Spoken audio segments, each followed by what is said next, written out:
ભૂતકાળની અંદર બેનને વાતોમાં આવી જઈને પ્રેમ લગ્ન કર્યા હતા અને આ પ્રેમ લગ્નના અમે કોઈ વિરોધી નથી, પણ તમે જ મીડિયા સમક્ષ જોયું કે બેનને પ્રેમ કર્યા પછી થોડા સમય પછી ખબર પડી કે ખરેખર હું ખોટી જગ્યાએ જતી રહી છું અને આજે એમના પતિએ કાઢી મૂકી છે, એમનો ઘરનો સામાન લઈ લીધો છે, આજે નાની દીકરી સાથે દરની ઠોકરો ખાઈ અને આજે મંદિરની એક ઓડીમાં રહે છે, એક રાત તો એ રોડ ઉપર સૂઈ ગયા।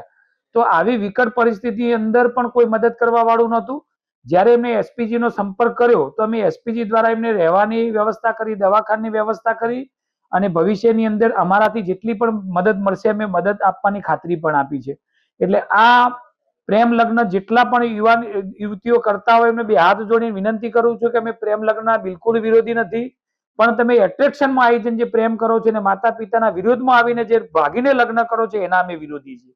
જ્યારે પ્રેમ લગ્ન કરીને ભાગીને લગ્ન કરો એટલે તમને બચાવવાળું કોઈ હોતું નથી। તમે એમના મુખે જોયું કે મને બચાવવાળું કોઈ નથી, પીરિયડ પક્ષમાં કોઈ નથી, કારણ કે જ્યારે પ્રેમ લગ્ન કરો એટલે કોઈ ના હોય, પણ જો તમે એ જેના જોડે પ્રેમ કરતા હોય એની વાત જ્યારે તમે તમારા માતા પિતાને કે પરિવારની કરશો તો કાલ ઉઠીને તમને આવી તકલીફ પડશે તો એ પરિવાર સાથે મળશે, આજુબાજુ લોકોને ભેગા કરીને દબાણ લાવીને સારું કરવાનો પ્રયત્ન કરશે।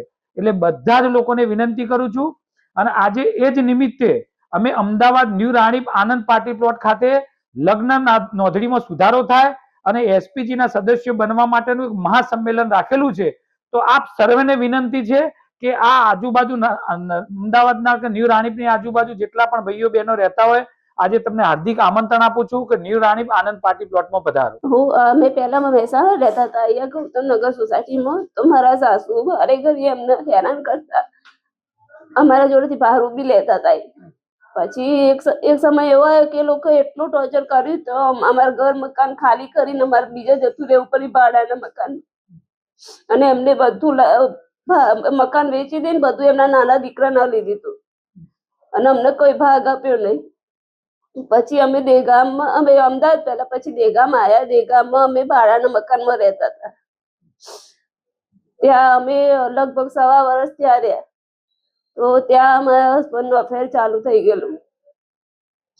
તો પછી વારે ઘડી અમારે ઝઘડો થતો। પછી એક દિવસ અમને મારી દીકરીને મૂકીને જતા રહે અને ત્યાંના મકાન માલિક જે મુકેશ જોશી હતો ને એમને મારી દીકરીને રાતે 11 વાગે ઘરમાંથી કાઢી મૂક્યા। અમે આખી રાત બસ સ્ટેશનમાં રહ્યા। આપની મદદે કોણ આવ્યું છે અત્યારે?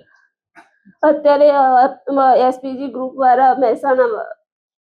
આપની દીકરી કેટલા વર્ષની છે? 10 વર્ષ। હવે તમારી માંગ શું છે? મારી માંગ એ છે કે મારા હસબન્ડ મને મારી દીકરીને લઈ જાય।